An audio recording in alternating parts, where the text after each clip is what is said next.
অন্যান্য বছরের ন্যায় এই বছরও অর্থাৎ 2025 শিক্ষাবর্ষে ক্লাস 9-এ পাঠরত 5 জন ছাত্রছাত্রীর নাম বিদ্যাসাগর সায়েন্স অলিম্পিয়াড পরীক্ষার জন্য রেজিস্ট্রেশন করতে হয়। কিভাবে রেজিস্ট্রেশন করবেন পুরো প্রসেসটা এই ভিডিওতে দেখাবো। চলুন কম্পিউটার স্ক্রিনের মধ্যে।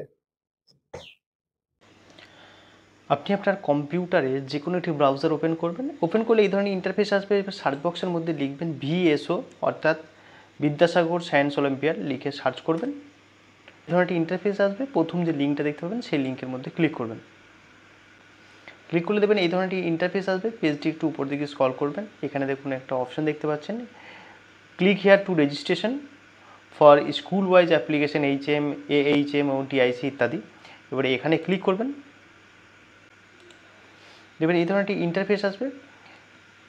নিচের দিকে স্ক্রল করবেন। নিচের দিকে স্ক্রল করে এখানে একটি অপশন দেখতে পাবেন, দেখুন apply online for Vidyasagar science olympiad 2025। এখানে ক্লিক করতে হবে। ক্লিক করে রেজিস্ট্রেশন করতে হবে।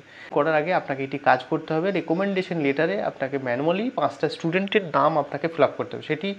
সেই রেকমেন্ডেশন লেটারটি ডাউনলোড করার জন্য এই অপশনের মধ্যে ক্লিক করবেন।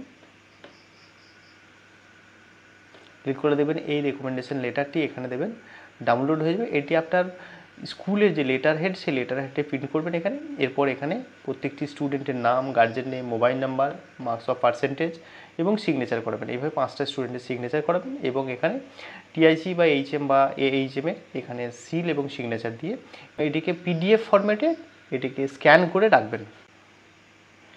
এরপরে এই পেজের মধ্যে চলে আসবেন। এরপরে অ্যাপ্লাই করার জন্য এই অপশনের মধ্যে ক্লিক করবেন। ক্লিক করলে আপনার কাছে এই ধরনের ইন্টারফেস আসবে। এখানে আপনি স্কুলের ডাইস কোডটা দেবেন, দেওয়ার পর সাবমিট অপশনে ক্লিক করবেন। ক্লিক করলে দেবেন আপনার কাছে এই ধরনের ইন্টারফেস আসবে। আপনার স্কুলের সমস্ত ডিটেলসটা এখানে শো করবে। এখানে আপনার স্কুলের অ্যাড্রেস, এখানে পিনকোড, HM এর নাম, মোবাইল নাম্বার এবং ইমেল ID ইত্যাদিগুলো এখানে দেবেন। দেওয়ার পর আগে যে রেকমেন্ডেশন লেটারটি ডাউনলোড করে ম্যানুয়ালি ফিল আপ করেছেন সেটি 5 MBর মধ্যে PDF ফরম্যাটে স্ক্যান করে রেখেছেন, সেটি এখানে আপলোড করতে হবে। আপলোড করার জন্য এখানে চুজ ফাইলে ক্লিক করবেন। চুজ ফাইলে ক্লিক করলে এই ধরনের ইন্টারফেস আসবে। আপনি যেখানে সেভ করে রেখেছেন সেই লোকেশন থেকে গিয়ে সেটি আপলোড করে দেবেন। এখানে দেখুন আপলোড হয়ে গেছে সেই লেটারটি। এরপরে এখানে যে ক্যাপচার আছে সেই ক্যাপচারটা এখানে টাইপ করবেন। টাইপ করার পর please proceed for student registration এই অপশনের মধ্যে ক্লিক করবেন। এই ধরনের ইন্টারফেস চলে আসবে। এরপর এখানে দেখুন please click here two proceed for registration of student, এখানে ক্লিক করবেন। আপনার কাছে এই ধরনের ইন্টারফেস চলে আসবে। এখানে দেবেন আপনার ওই স্কুলের সমস্ত ডিটেলসটা এখানে দেবেন, শো করছে। এরপরে ওই স্টুডেন্টের নাম লিখবেন, যে স্টুডেন্টের জন্য রেজিস্ট্রেশন করতে চান তার নাম এখানে লিখবেন। এখানে বাংলা শিক্ষা পোর্টালের ID দেবেন। স্টুডেন্টের গার্জেন নেম লিখবেন। এখান থেকে সিলেক্ট করে জেন্ডারটা সিলেক্ট করে নেবেন। এখানে ক্লিক করবেন। ক্লিক করে লিস্ট একটা শো করবে, সেটা জেন্ডারটা সিলেক্ট করে নেবেন। ইমেল ID যদি থাকে দেবেন। এখানে গার্জেনের কন্ট্যাক্ট নাম্বার এখানে দেবেন। এখানে পার্সেন্টেজ অফ মার্কস অর্থাৎ ক্লাস 8-এ যে পার্সেন্টেজ অফ মার্কস সেটা এখানে দেবেন। এরপরে এখানে আপনাকে তার আগে আপলোড করার আগে মানে এখানে ফর্মটি ফিল আপ করার আগে ওই স্টুডেন্টের ফটোটা 100 KBর মধ্যে JPG ফরম্যাটে স্ক্যান করে রাখবেন এবং সিগনেচারটা 50 KBর মধ্যে স্ক্যান করে রাখবেন। স্ক্যান করে এরপরে আপনাকে চুজ ফাইলে ক্লিক করে সেই ফটোটি এখানে আপলোড করে নিতে হবে এবং এই চুজ ফাইলে ক্লিক করে সিগনেচারটা আপলোড করে নিতে হবে। আপলোড করার পর এখানে যে ক্যাপচারটা শো করবে সেই ক্যাপচারটা এখানে টাইপ করবেন। টাইপ করার রেজিস্টার অপশনে ক্লিক করবেন। রেজিস্টার অপশনে ক্লিক করার পর দেখুন ওই স্টুডেন্টের নামটি এখানে নথিভুক্ত হয়ে গেছে।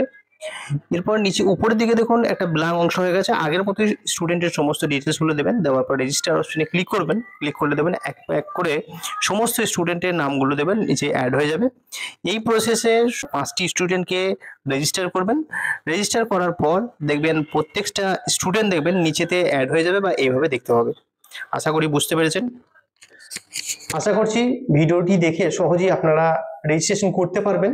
যারা নতুনভাবে করছেন তাদের জন্যই আজকের ভিডিওটি ভালো লাগলে লাইক এবং শেয়ার করুন এবং এই ধরনের ইনফরমেটিভ ভিডিও পাওয়ার জন্য পেজটিকে ফলো করে রাখুন। ধন্যবাদ।